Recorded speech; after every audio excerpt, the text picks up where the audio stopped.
As you probably suspect, I'm Zig Ziglar. Now, before we invite the live audience to participate in this presentation, I'd like to share some thoughts that are critical to your success in closing the sale. Number one, selling is a transference of feeling. If I can make you feel about my product like I feel about my product, if there's any way on earth you are going to buy my product. Now, Willie Dorsa, the great spiritual singer, puts it this way: brother, if you're going to be convincing, then you've got to be convinced. In other words, you transfer that feeling to others that your product, goods, or services are good. Now, there's a myth that's an absolute fallacy, and that is that a good salesperson can sell anybody anything. That's a con artist. A good salesperson, a professional, one who wants to build a career instead of just making a sale, clearly understands that you've got to have a conviction that what you're selling is in the best interest of that person who's buying. That way you render a service. That's what selling really is all about.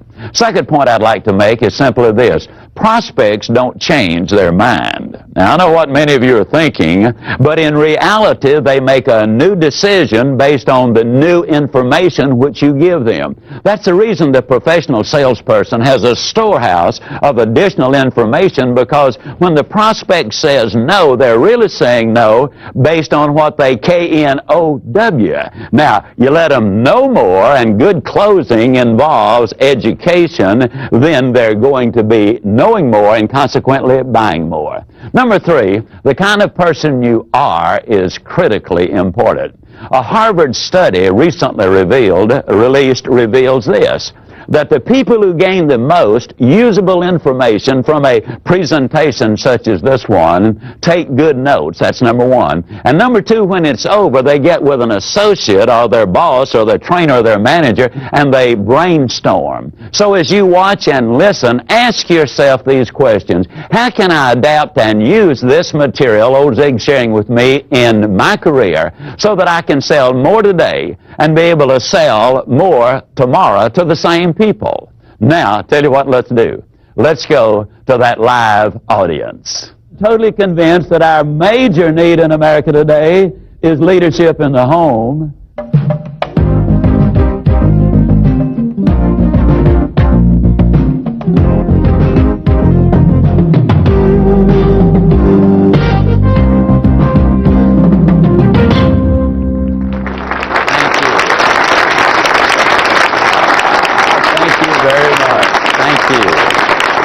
Goodness alive. All right. Okay. Thank you. Well, my goodness. Thank you very much. Okay. Sometimes when people stand up on me before I get started, I'm afraid they're about to leave me, so I'm glad to see you sit down. Now, I'm going to be asking questions as we go along. The first three closes involve selling you on what you do. Now, selling, and so I call this one the persuasion close. As I ask you these questions, some of them are kind of simple, but please do me a favor and respond to them. How many of you sell a pretty good product? Can I see your hands, please? All right. How many of you sell a extraordinarily good product? Can I see your hand? How many of you, ladies and gentlemen, sell a product that serves or solves a problem? Can I see your hand? How many of you believe that when you sell a product that solves a problem, you deserve a profit? How many of you believe that to sell two products that solve two problems, you deserve two profits? Can I see your hand? Okay. In other words, you believe that when you render a service, you deserve to be paid for it. Is that what you're saying? And what you're saying is, the more people I help, the more problems I solve, the more profit I deserve. Isn't that really what you're saying there? Okay, now I don't want to put words in your mouth because that's not sanitary. But that really is what you're selling or saying, all right? Now, how many of you have been selling for as long as a year? Can I see your hand? All right. How many of you still got all of the money that you've earned in the last 12 months? Can I see your hands? Okay? Let me ask you a question. How many of you got clients or customers whom you sold a year ago, 2 years ago, 5 years ago, or 10 years ago that are still using and enjoying the benefits of what you sold to them all those years ago? Can I see your hand? Now, the next question is the critical one. How many of you believe that the customer was the biggest winner in the transaction? All right, then if that is the case, is the sales process something you do to somebody, or is it something you do for somebody? Now, when you understand that, you're in position to begin to close the sale. Now, let me tell you what I just did. I just did something that is extremely important in selling. You know, a lot of times we convince people that our product, goods, or services are the best, but we don't persuade them to take action. How do you persuade? Well, let's go back in history and look at a couple of gentlemen named Aristotle and Galileo. Aristotle was a brilliant man, but he came up with a very foolish concept. He believed that if you dropped two weights of different sizes but made out of the same material, that they would fall at different rates of speed. That's what they taught at the University of Pisa for years and years and years. And then a young whippersnapper named Galileo came along, and he said, that's crazy. The students and professors said, why, you're off your rocker. Why, Aristotle said, and he said, well, let's go to the top of the Leaning Tower of Pisa, and let's take a look and see. He took two different sized objects of the same material, he dropped them, and they obviously fell at exactly the same rate of speed. He had convinced them beyond any doubt that what he was saying was absolutely right. But he did not persuade them to take action. Now, what am I getting at? How do you persuade people? You don't persuade people by telling them. You persuade them by asking them.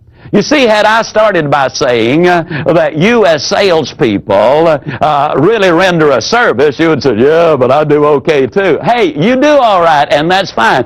That's part of the equation. That's the reason I went through that little routine about how many of you sell a pretty good product. That is so important. You see, that sales process is something you do for someone. It is not something you do to someone. So I'd like to tie that in selling you on you to another attitude close, because you're the most important part of this equation. For a couple of years, I fought in the ring. One of the things and incidentally, I had a pretty good record. As a matter of fact, the worst I ever finished was second. Now, the only reason I quit was because of my hands. The referee kept stepping on them. Well, anyhow, in athletics, what you do is you study the opponent's weakness and exploit it. That's true in football, basketball, boxing, tennis, whatever it is. You study their weakness and exploit it. In selling, you study their weakness, that is their need, and you strengthen it by selling them your goods or products or services. There is your difference right there. Now, what kind of person sells the most? What is involved philosophically in this? We've built our entire business on the concept that you can have everything in life you want if you will just help enough other people get what they want. You solve their problems, my friends, you're going to do all right. Now, please understand that's a philosophy and not a tactic. Where does character and integrity enter the picture? The Forum Corporation out of Boston, Massachusetts, did an exhaustive study on 341 salespeople. 173 of them were super successful. 161 of them, 173 were super successful. 168 of them were moderately successful, and they determined what made the difference. Now, all factors were equal in the two groups as far as experience and education and product and territory and all those things. But there were two major differences and reasons for their success. The first one was trust. You see, the reality is without integrity, people won't listen. Without trust, they won't follow, meaning they will not buy. Now, the question is, who do they trust? Now, this is so simple, it's going to be frightening.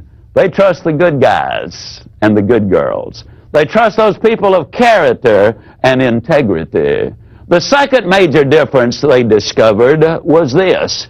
The super successful salespeople, the career salespeople, clearly understand that the sale is not complete until the order is signed, the merchandise is delivered and paid for, and the customer is happy with it. In order for those things to happen, you have to have a team of support people, and most professional salespeople do not have a team. So when they call the office, they're just as courteous to the switchboard operator as they are the chairman of the board. They're just as nice to the file clerk and shipping clerk and collection lady or person as they are to any of the executives in the company. And they become a team, and everybody understands then that they're involved in the sales process. Now let's look at what I call the three-question close to kind of begin to tie some of these together.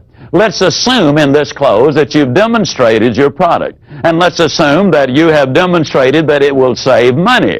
And so the three questions simply, can you see where using this product or service would save you money? Question number two, are you interested in saving money? And question number three, when do you think you ought to start saving the money? Now, exactly the same question will go with time and work and health. Can you see where this would be good for your health? Are you interested in taking care of your health? If you were ever going to start taking care of your health, when do you think would be the best time to start? That's the immediacy, having them into action right now. I'll give you a specific example of how that works. Don Jarrell from Garden Grove, California, represents a very fine, accredited vocational college. A man and his three daughters came in to consider enrolling in the college. The enrollment fee was roughly $16,000. Now, that's a pretty nice little piece of change. But Don had already determined that the man could well afford it, so he knew that price was not the problem. But he knew in order to persuade him to take action, he had to ask him questions that would lead him to the decision table, not run him or force him at the decision table. So he asked him very simply, do you invest in the stock market? The man said, well, as a matter of fact, I do. Then he said, do you consider the funds needed to put your daughters through school an investment or an expenditure? Now, I want you to notice he's tying the head and the heart together. Now, let me emphasize the point. People do make emotional decisions, but if you got some logic behind it, your chances of getting the sale are dramatically higher. Well, the man obviously said, well, I consider it an investment. Then very quietly, Don Jarrell said, and how much are your daughters worth as an investment? Now, what I'm encouraging you to do is to think in terms of adapting these and other questions to fit your product, goods, or services. Now, we look at the alternative choice close here, and you will see that one will come up a number of times under several different circumstances. But let me encourage you, always think in terms, as I make a presentation or give you a close, think in terms of how can I use this, adapt it, adjust it to fit my particular goods, products, or services? How can I use this to fit my situation? That's the reason that brainstorming and thinking it through is going to be so enormously important. First time I heard of alternative choice was old Elmer Wheeler many, many years ago. He was a man who said, sell the sizzle and not the steak. Well, the Walgreens Drug Company, back during the Depression, hired him to help boost their sales. Now, in those days, the drugstore part of it, the soda fountain, was an enormously effective tool for bringing people in, and it was a great profit center. Well, in those days, before we had cholesterol, isn't it astonishing in our country today, the land of milk and honey, all we talk about is calories and cholesterol. But anyhow, Wheeler, they used to sell eggs and put them in the milkshakes, in the malted milks and all. Well, in those days, you could buy a dozen eggs for 15 cents. When they put an egg in the shake, they charged them a nickel for it. So instead of asking them if they wanted an egg in it, Wheeler taught them to pick up 2 eggs and simply when they ordered a milkshake or malted milk, say, did you want 1 egg or 2? There was a dramatic increase, an explosion of business as a direct result of it. Alternative choice can be used in many ways. Did you want to handle this by check, or do you prefer to pay cash? Do you want to use a credit card, or do you want to put it on our budget system? Now, as you look at these, I'm going to go through a series of questions. Some are alternative choice closes. Some of them are just question closes, and some are the assumptive close. But notice some of these. If this were the only feature this machine had, it would be well worth owning, wouldn't it? Closing. When we install this equipment, would you like for me to demonstrate the major features again? Assuming. Would you like for me to mark this one sold while we check on the most agreeable terms to finance it for you?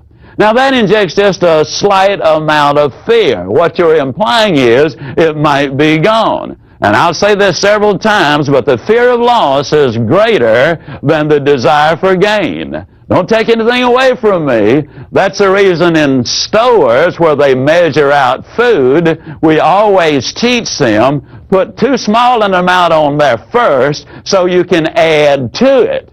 Nobody wants to see things taken away from them. That's selling, all right? Another close. Do you need to consult with anyone else before you place the order? Is the purchase order issued from this department? Would you like to have your own bank finance this, or would you like for us to work out the financial arrangements? Since the item is in short supply, would you be willing to wait for 3 weeks for delivery? Would you want to make a large deposit so the monthly deposits are smaller, or would you prefer a minimum deposit and slightly larger monthly deposits? Would you prefer this in green, or does the red appeal to you most? Again, I challenge you, use your imagination. Think of your products and services, and in your quiet thinking time, think it through. And as you brainstorm, come up with other questions. Shall we ship it by motor freight or air express? Do you want this lot registered in your name or your wife's name? Do you prefer the lot on the golf course, or does the one on the lake appeal to you most? If you saw that it was to your advantage to own this product and the terms we work out are satisfactory, would you have any objection to going ahead today? Can you see the financial advantage to reducing the use of those powerful overhead lights which provide unneeded light in some areas in favor of using point-of-impact lighting during certain times of the day? Do you believe it's wise to invest in solidly constructing equipment which will give you long, trouble-free operation for the lifetime of the product? Now, those are questions that can be asked, but let me say it again. People do not change their mind. They do make new decisions. I asked that redhead of mine. Now, my wife is a decided redhead, meaning one day she just decided that she is going to be a redhead. By her preference, when I talk about her, I always call her the redhead. When I talk to her, it's Sugar Baby, and her name is Jean. I asked her to marry me, and she said no. I asked her the second time, no. Third time, no. Fourth time, no. Fifth time, no. Sixth time, she said yes. But she never changed her mind. What she did was make a new decision. Now, psychologically, you as salespeople need to understand that. When a person says no, and you just sit on them and say, oh, you know you like it, go ahead, you're just irritating them because they've already decided no, and they're not going to change their mind. Now, if you give them new information, which enables them to make a new decision, you see, a wise person changes his mind, and I think everyone knows that, but they change it for a reason, and we've got to give them those reasons. Now, let me give you a specific example as I ask you this, and let me get you to respond. How many of you would give me $100 for an item you absolutely knew was worth only $20? That's foolish, isn't it? All right? Now, understand the sale is made in the mind of the prospect. When they're saying no, in most cases what they're saying is based on what you've told me thus far, I'm not going to give you my big stack of money for the little value you offer me in the product. Now, you give me more value, and I'll separate myself from my money. And so every time you use a new clothes or new information, you build value and value and value and value. And only when the value gets above the price do you have a legitimate prospect. That's where you start closing the sale. Now, let's look at some closes that deal with specifically how to overcome the price objection by using your voice inflection. Now, as a matter of curiosity, how many of you ever get a price objection? Can I see your hands, please? All right. Now, let me say this.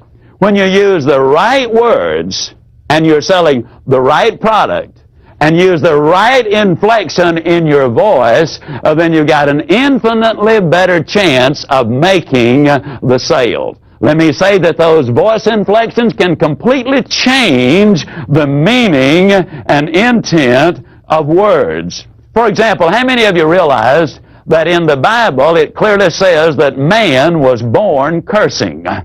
Did you know that? If you don't believe it, look it up. It's Job 3:1, and it clearly says, and Job cursed the day he was born.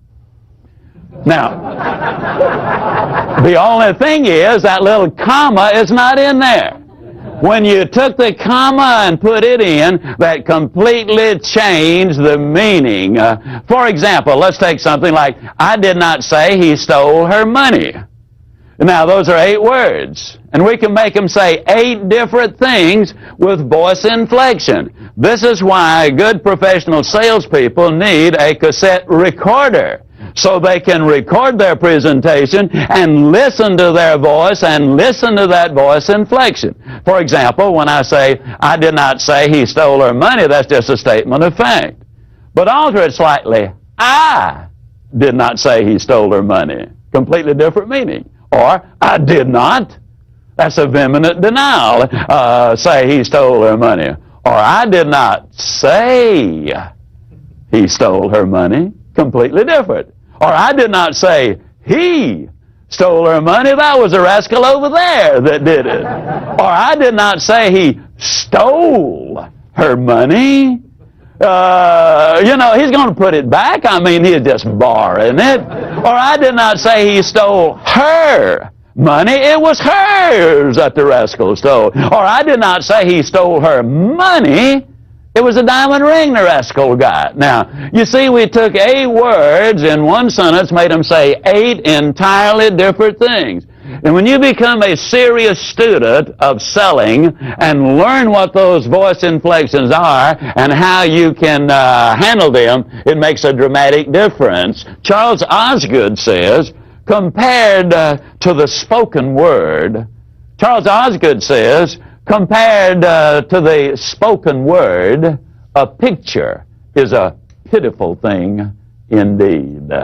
Words move people. They move them emotionally. Now, if you can put the word and the picture together, now we're in business. Now, different prospects will object differently. For example, one prospect might stomp his foot in essence and say, that price is ridiculous. How many of you ever had somebody, really respond in a manner like that? Another one might say, well, it seems to me the price is a little high. You might have a good old boy down home type fella, and he might say, you folks kind of proud of that stuff you sell, ain't you? Now, they're all talking price, but you handle them in a totally different way. The one who says that price is ridiculous, you don't argue with him. You don't say, no, it's not either. You repeat what they said, but you do it this way. You lower your voice, you look them right in the eye, and simply say, the price is ridiculous? Now that sounded so simple, but you'll have to hear that a number of times to get that inflection right. What I did at the very end, my voice was rising. And what that does is it physically moves the objection back to the prospect side of the table. You are now selling on offense instead of defense because the prospect now has to defend their statement instead of you justifying the price. Now, because everything is selling, ladies, let me go ahead and tell you this, that works infinitely better even at home.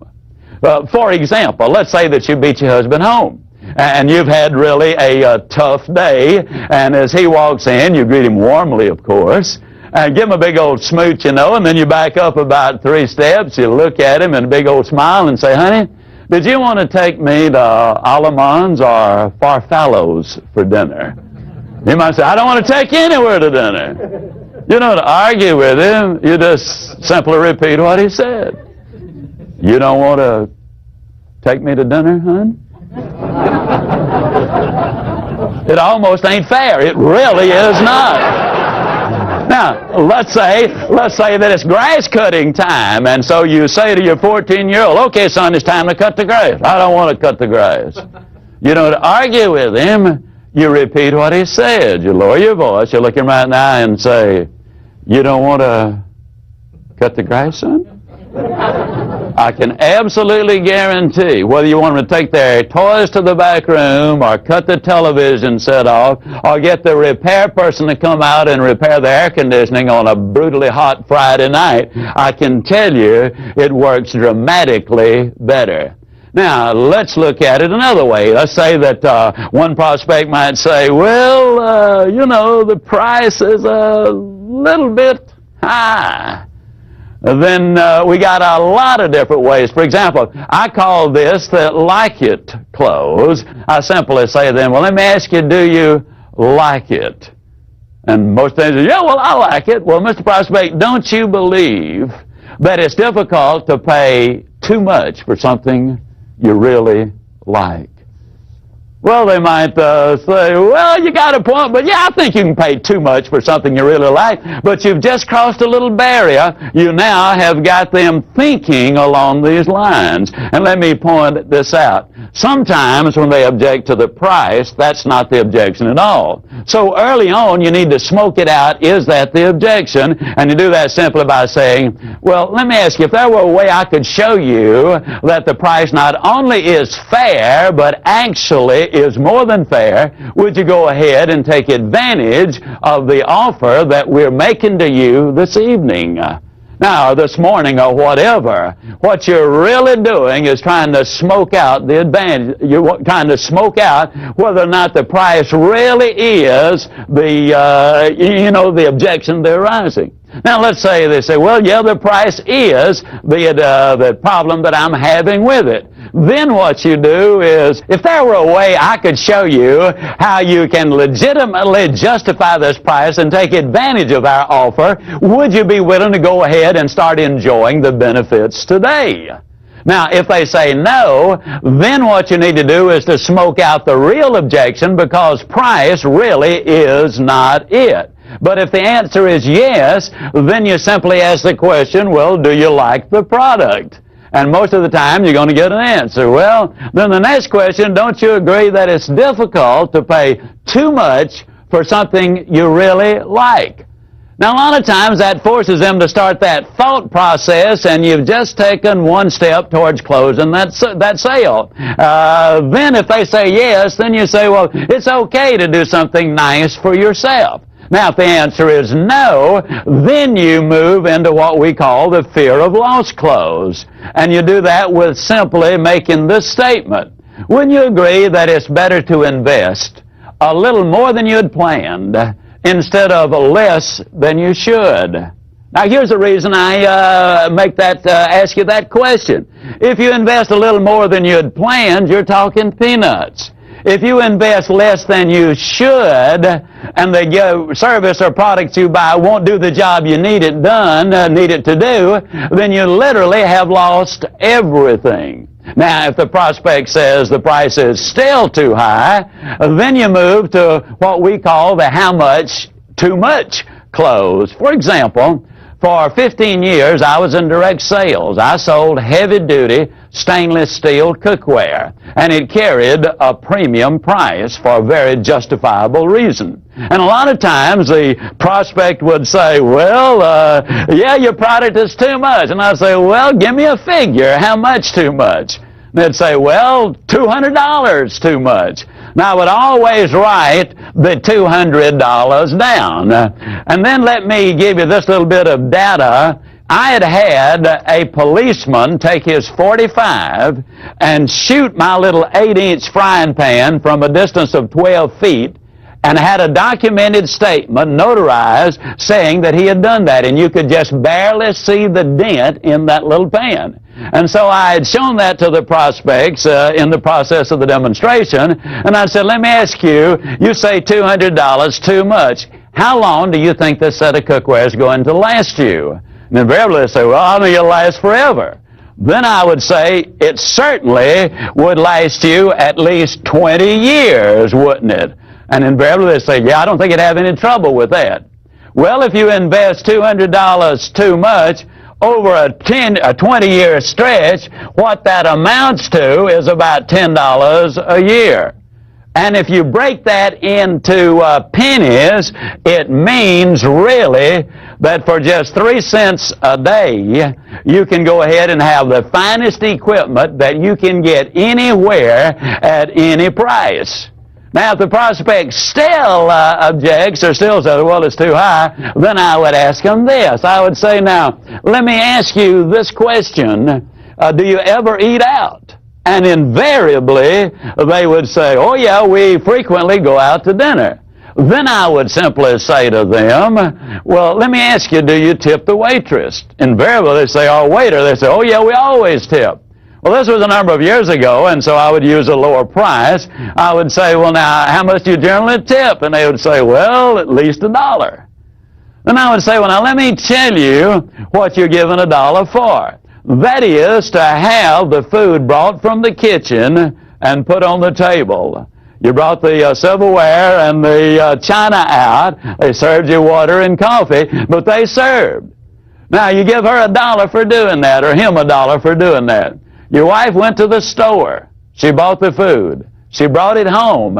She carefully prepared it. She cooked the meal. She brought it to the table and served the meal. Then she's got to take it up and wash the dishes. Now, remember, this was many years ago before a lot of the ladies were working as they're doing today, and the husbands didn't give them much help at all in that kitchen. Most of them still don't give them very much help.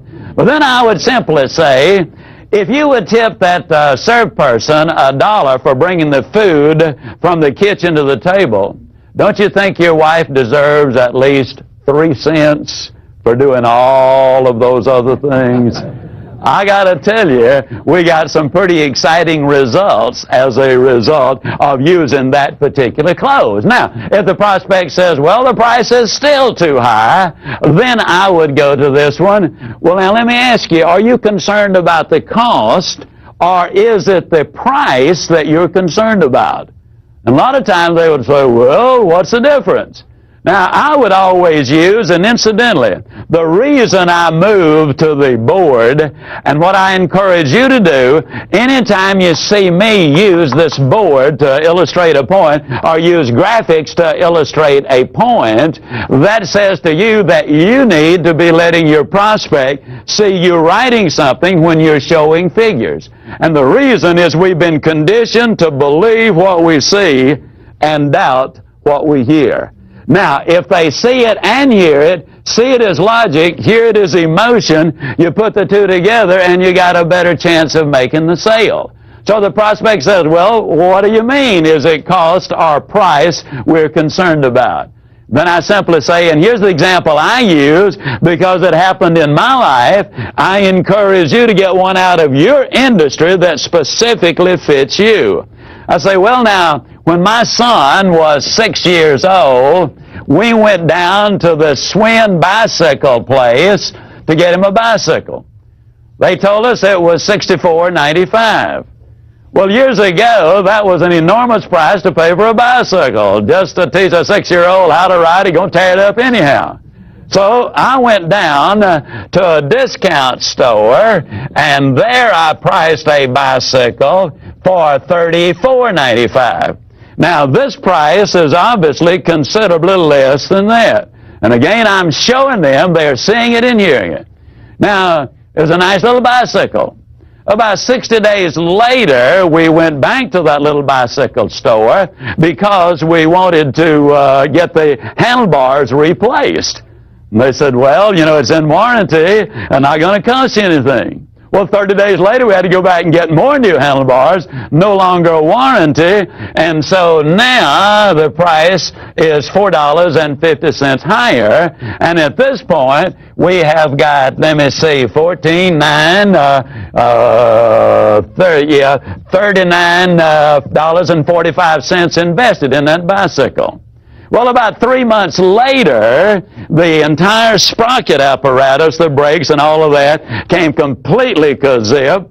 We went back to the little bicycle store, and this time it came to roughly $15, and now we've got $54.45 invested in that bicycle. Well, about a month later, the bearings in the front wheel went kazip. We went back down to the little bicycle store, and they said it'd be about $5. I'd forgotten. I threw in the towel at that point, and I said, no way. Then we went and bought the Swin bicycle for $64.95. My 6-year-old son rode that bicycle. He raised the handlebars, took the fenders off, and made a dirt bike after about 5 years out of it. He rode that bicycle regularly for the next 5 years, and periodically he rode it for 10 years. The only other expense we had, literally, were 2 tires for that bicycle. Now let's look at what I've just said. The price of this one was considerably more than the cheaper bicycle. The cost of this bicycle right here, for 6 months, it cost us $54.45 or $9 per month for him to ride that bicycle. In 10 years, this bicycle cost $64.95, or the cost was $6.50 per year. Now, Mr. Prospect, let me ask you again. Is it price or is it cost you're concerned with? Now, the reason I stress that so strongly is simply this. A lot of people can beat us on price, but nobody can beat us on cost. And since price is a one-time thing and cost is a lifetime thing, don't you really want the best possible lowest cost that really is effective? Now let's say you don't have time to do all of those things as far as dealing with price. Let's say you're at a counter somewhere and you've only got a few seconds to make the sale, and the prospect simply says, well, the price is a little high, and you just have that one moment. You look your prospect right in the eye and you simply say to them, you know, Mr. Prospect, many years ago, our company made a very basic decision. We decided that it would be easier to explain price one time than it would be to apologize for quality forever. Now, I'll bet you're glad we made that decision, aren't you? I'm telling you, folks, I've sold a lot of merchandise with that particular close. It really does work. Let me emphasize a point. People do make emotional decisions. For example, we griped and complained when they started making us wear our seat belts in automobiles. I've never heard anybody gripe about wearing a seat belt in an airplane. And yet the truth is, if you have a wreck in a car with your seatbelt on, the odds are 3 to 1 that it's going to prevent more serious injury, perhaps even save your life. Now, on an airplane, 30,000 feet up, you got your seatbelt fastened, and that sucker comes down. I'm here to tell you that seatbelt's not going to do you any good at all.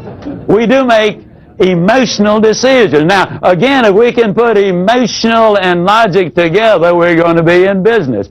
Eb Jackson from Tucson, Arizona, is in the life insurance business, and he was telling me he used this very specific close to make the biggest sale of his career. And incidentally, he said he was kind of dragging bottom at that particular point. He called on this couple and made the presentation on the biggest contract he had ever offered. And the objection they brought up was simply the price is too high. And then Ab simply looked at them and lowered his voice and said, many, many years ago, our company made a very basic decision. They decided it would be easier to explain price one time than it would be to apologize for poor service for the rest of your life. I'm glad they made that decision, Mr. Prospect, and I'll bet you are too. Ab said it worked beautifully. Now, I'd like for you to please understand this. Every close won't work for everybody selling everything. Your experience, your judgment, and your common sense will be the determining factors. Now, you might be asking yourself, well, Ziglar, why do we need to know so many closes anyhow? Well, let me give you a basic reason for that. Dr. Herb True did some research at Notre Dame University. He discovered that only 4% of all of the salespeople in America will ask for the order 5 or more times. Now, I want to emphasize something. They do not necessarily ask those 5 times in the same interview. There are many presentations where, in fact, you do not ask for the order simply because you're gaining information so that you can make a legitimate proposal to them. When you're talking thousands and sometimes hundreds of thousands, even millions of dollars, you don't walk in, make a presentation very many times, and walk out with a multi-million-dollar contract, though it does happen, especially if you expect it to happen. But what Dr. True discovered was simply this. Those who ask for the order over a period of time, sometimes in one sitting, more often in 2 or 3 sittings, at least 5 times, those 4% closed over 60% of all of the sales, meaning simply that they made over 60% of all of the income. You got to ask for the order. When I first got started in selling, one of the first things I was told was you close early, you close often, and you close late. How many of you have ever been told that, especially when you first got started in selling? Yeah. Well, the question comes up, how early is early? Let me emphasize this as strongly as I can emphasize it. You never ask for the order until you have given them some legitimate logical reason for giving you a yes answer. If you've not given them value before you ask for the order, you come across as a high-pressure type salesperson. I want to get this over and move on to the next prospect. Now, that's one of the reasons you give that value first. Because once the prospect has said no, a little barrier goes up. You can get over it, but it is more difficult than if the barrier had never been raised. So give value before you ask for the order. And that leads us into what I call is that fair enough close. You do build that value before you ask for the decision. But let me simply say this. It's okay. It's even wise to let the prospect know in advance, maybe, that you're going to ask for the order. For example, years ago, things were slightly different than what they are today. When I was in the life insurance business, we used to do the fact-finding interview, and then we would go back with a proposal. And I would always have it in a beautiful folder. And when I went back, then I would take the proposal like so, and I would say, I have prepared a proposal for you. Then I would pull out a plain sheet of paper like so. And this is where I'm saying it's okay, it's even wise, particularly if you can go ahead and if you've done a lot of research before you get there and let them know in advance you're going to ask for the order. So I'd pull out this sheet of paper and I'd say, now, Mr. and Miss Prospect, as you can see, I got a plain sheet of paper. There's obviously nothing there to explain. There's nothing there that you would not understand because there's nothing there. Here's a promise I'm going to make you. I'm going to promise you that when I finish this proposal to you, that it's going to be just as clear, just as plain as that blank sheet of paper is at this moment.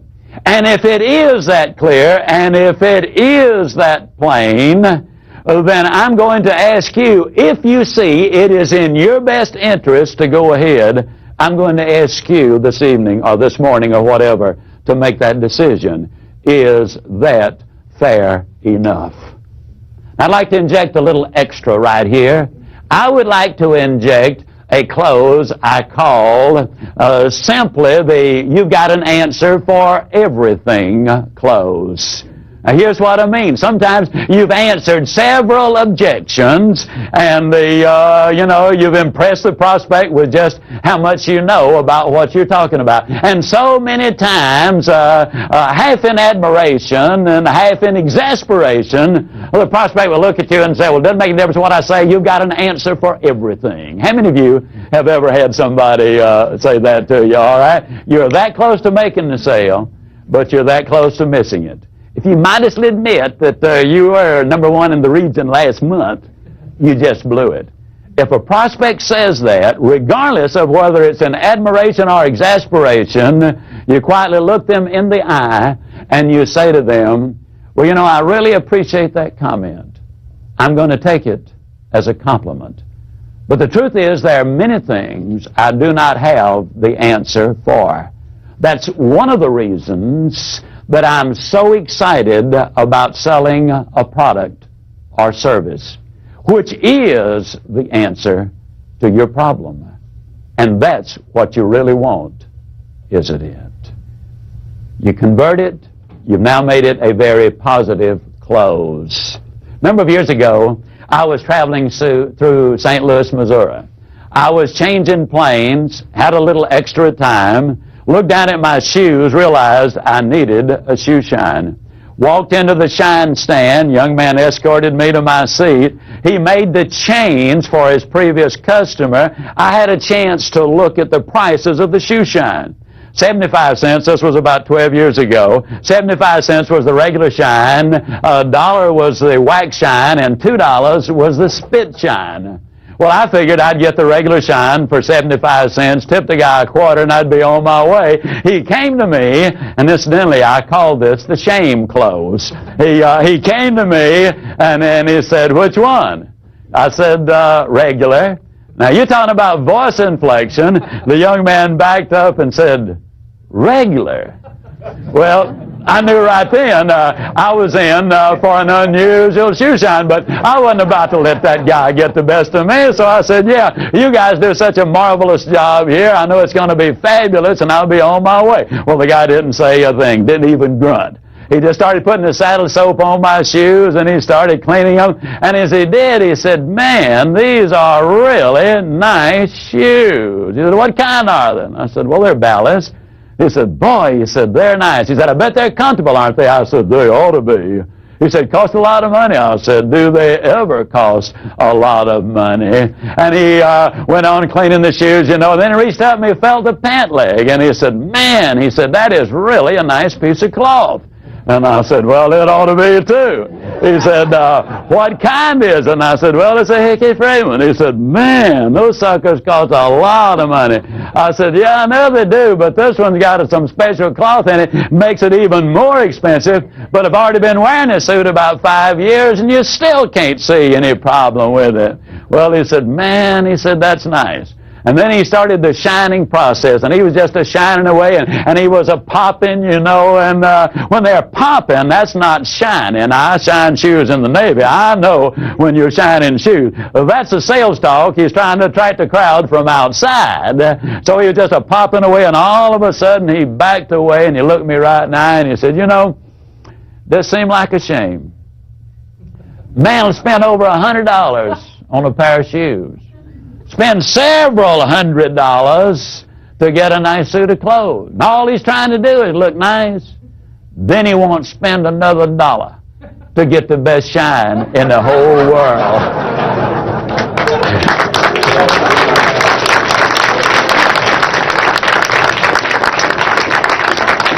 I said, "Spit on him, man. Spit on him."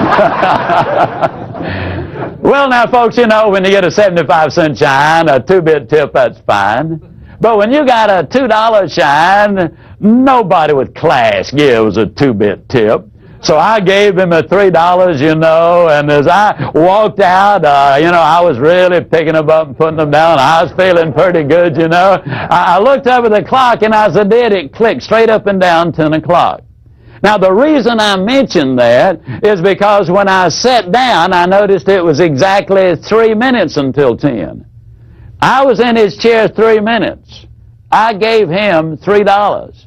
Now, you don't have to be a Phi Beta Kappa from MIT to figure that one out. That is $60 an hour. Did you realize that's what we were paying our psychiatrists back then? Of course, this guy does some good. But, you might say, but Zig, he doesn't shine 20 pair of shoes an hour all day long. Okay, but you figure, let's cut that half in two. Instead of 60, he makes 30. Cut that half in two. He doesn't make 30, he makes 15. And you take $15 an hour and cut that half in two, and I know he does more. You know what that adds up to? It adds up to right at $20,000 a year, shining shoes. And I got something to tell you, friends. If that dude ain't making at least 30, ain't a dog in Georgia. I mean, he is shining a lot of shoes. But now let me point out two very sound things about him. His name is Johnny. I asked him his last name. I knew Johnny because it had his name on his name tag there. He said, I'm not going to tell you. If I tell you both names, you'll forget them both. If you'll always remember Johnny, though. He was a professional. He's the only shoeologist I've ever seen. Now, the reason I know he was a shoeologist, he had it right there on his name tag, Johnny, shoeologist. But let me point out a couple of things. He was a superb workman. He delivered everything he sold. That's important. Number two, he was a professional salesperson, and those two things merit it. But what I'm really saying is, if a gentleman in a job like that can make that kind of money, look at what we in the profession who have products and goods and services that extend us infinitely greater opportunities, look what we can do. But the story doesn't end there. A few months later, I was back in the St. Louis airport. I walked in this time, there's no other shine guy around, no other customer, I'm the only one. And by then they've changed the prices and structure just a little bit. It simply says best shine, $2. I sat down and he said, what kind? Well, I didn't want to go through that routine again. So I said, just give me your best. Well, as he was shining, I was bragging on him. You know, I discovered a long time ago that behavior which is recognized and rewarded is repeated. And so I wanted the best possible shine. So we had quite a little conversation. As a matter of fact, he got carried away and it just kept shining, kept shining, kept shining. And finally I said, Johnny, I got to go. He said, okay, and he finished it up. As I stepped down, he said, he said, I noticed you hung up an overnight bag when you sat down. I said, yeah. He said, you're spending the night in St. Louis? I said, yeah. He said, I was just wondering if you had another pair of shoes in your bag. And I said, well, as a matter of fact, I do. He said, you know, it'd really be a shame to have the best looking shine in St. Louis tonight and then just look like one of the gang tomorrow. He said, won't take me but a moment. I call that the extra clothes. Now, a lot of times as salespeople, we overlook the fact that we have other goods and products and services. We skim the surface, and leave more money on the table, more needs on the table that need to be met than we are actually reaching. Don't misunderstand. I'm not suggesting you try to sell everybody everything you've got every time you make that call on them. But they're buying, if you're selling products that you know they're buying from someone else, think of the time and effort you can save them if you can become more of a service person to them, selling them more of the things they're buying already anyhow. It is a service. You really can have everything in life you want if you will just help enough other people get what they want.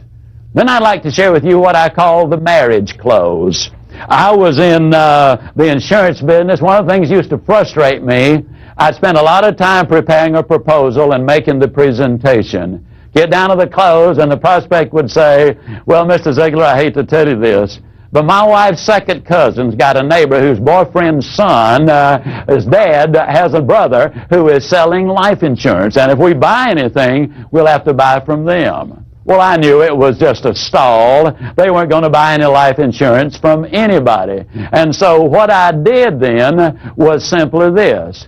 I remembered a book I'd read by Frank Bettcher many years ago called How I Raised Myself from Failure to Success in Selling. This is the reason salespeople need to be students. They need to be learning all the time. It is a profession, and it's a profession that changes. And Frank Bettcher had a statement in his book, I would tell you this if you were my own brother.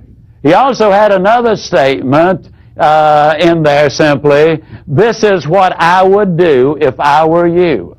Now what Frank Bettcher had done, he would make appointments before he ever made the call. For that prospect, he would say to the prospect, I can do something for you right now that no other insurance person in Philadelphia can do. And they would say, what's that? Well, I've made an appointment already for you to be examined tomorrow afternoon, promptly at 3 o'clock, by the only physician in Philadelphia who can give you agreement and approval right now that this amount of insurance is going to be placed in force. I stole a page from him, and I would say to the prospect, I can do something for you right now that no other insurance person in the world can do. Obviously, they'd say, what's that? I would say, I can marry you. The old boy would say, you would what? Now I would reach over and I'd pick up a certificate of marriage, which I had already prepared. And the certificate of marriage would simply say, on this 28th day of August, 1993 or 2 or whenever, I, Zig Ziglar, agreed to marry John and Mary Smith. By this marriage, I agree to be available in time of need. I agree to stay abreast of all the tax developments and Social Security changes as they relate to the needs of John and Mary Smith. I agree to assume responsibility for giving them the best advice that my professional knowledge will permit. And I would simply say, the only thing that you agree to is this, to give Zig Ziglar the privilege of earning the right to serve. You put your okay here, we're in business. It was hilarious what generally happened. The old boy invariably would slap his leg and he'd say, honey, what about that? This dude wants to marry us. He wants to marry both of us. Mr. Ziglar, now this is legal. They're not going to get us for bigamy, are they? I'd go right along with it. I'd say, no, I've already cleared it with the insurance commissioner, the governor of the state. I've even talked about it with my brother-in-law. He says it's okay. And invariably, with a big laugh and a huge flourish, he would sign the marriage certificate. I had beautifully typed his name in. It was on Corinthian script. It was beautiful parchment paper. Interestingly enough, I never once had a marriage certificate signed that I did not get the application signed. Now, how can you take that and use it in your life? Well, Hockfield and Associates is a firm up in Chicago, in the Chicago area. And Westminster, that Hockfield and Associates, is the gentleman who made this particular sale. He called on these people, and he was not getting any results at all. They sell private labels of various products to company, and here were the terms of agreement. When you buy a private label program from Hockfield and Associates and the Nice Pack Company, you also buy me. I am literally going to be married to the Shopco account. I will see that you receive the following: the finest products available for Shopco's valued customers, the best possible service, the fairest price, and he went right on down the list. And when we got to the bottom of it, he would simply say, and this is all you need to do to put this in force. First year, they sold over $500,000 worth of merchandise. They'd been calling on them for years. I've had any number of clients to say, this works. See, the marriage indicates that you're not going to hit and run, that you're going to be a permanent person with them. It ties it together. The marriage close has worked and works well. There's no such thing as a little sale. But it is safe to say that we will miss 100% of all of the sales we don't ask for. Very few prospects are going to demand that we take their order. That does happen occasionally, but it is very rarely. Chris Hegarty says that 63% of all sales interviews end without a direct ask for the order. At this point, I would like to share with you what I believe is a very significant close. It's called the pressure belief close. At this point, What I want to simply say to you is that we've had some ideas, some procedures, and some stimulation. But when I talk about a pressure belief close, it happened in Australia. I was with my friend John Nevin. He was with World Book Encyclopedia. He told me of what happened to him when his career first got started as a World Book salesperson, and he went on to become the managing director. Called on a little German couple. They really were more like grandparents. They'd been in Australia a very brief time. Their English was not real good. The little lady was 51 years old. She had given birth to their one and only child when she was nearly 45 years old. A very little short lady. Had language difficulty. He called on them at roughly 9 o'clock in the evening. It was way past midnight when he left with the order. As he started to leave, she put her hand up on his shoulder. She had walked him through the front yard because they had a vicious dog, got him outside the gate. She reached up and put her hand on his shoulder. And I can't emulate that guttural German accent, but in essence it went like this. Thank you.